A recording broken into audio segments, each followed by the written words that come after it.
For the Equilibrium Lab, here I have my 25 milliliters of copper sulfate, and then I have my stoichiometric amount of calcium chloride with 25 milliliters of water. And I just need to swirl that calcium chloride in water a little bit.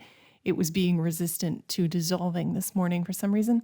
And then once it is dissolved, you're going to mix the copper sulfate and the calcium chloride together. And you can see a little bit of green there at the bottom where the chlorine was really being made. And you can see how we go from kind of this transparent blue to this milky blue looking stuff. And it's kind of sludgy because you do form a solid. Now, what we want to do is we want this liquid. We do not want the solids. So I'm just going to set the solids back into one of the beakers. And this is enough liquid. And either of these are pipettes. I have an acid pipette. I'm going to label a base pipette, and then a number 1 and a number 2. And that's just to keep everything separate so that I don't end up cross-contaminating. And then I'm going to take some water, 5 drops of water, and add it to my first well because that's going to be my first shift. And then add 10 drops of my copper chloride solution. So I add 10 drops of copper chloride solution to each of 5 wells. The 5th well is going to be a color reference.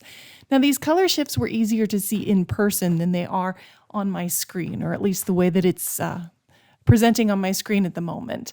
So hopefully you can see it better in person. But then I'm going to shift, and in well number 2, I'm going to put 5 drops of my acid. So this is the citric acid that comes with the kit.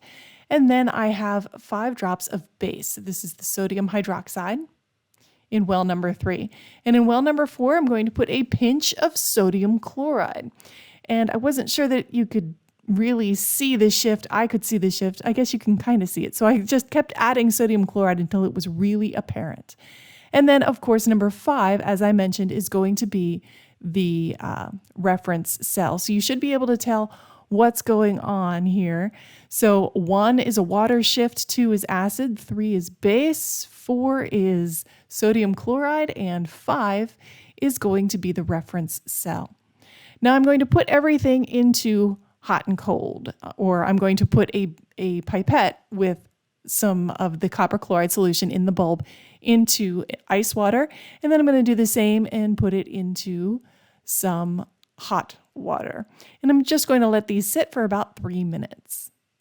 While we're waiting, I want to show you what things look like with a black background, what these wells look like. So well number 1 is the shift with water, 2 is with acid, 3 is with sodium hydroxide, 4 is with sodium chloride, and then 5 was our reference. So you can tell that a precipitate was formed. So I'm just going to check on my hot and cold. Can't really see a color difference quite yet. I guess on black it looks a little more apparent. It reflects a little bit better.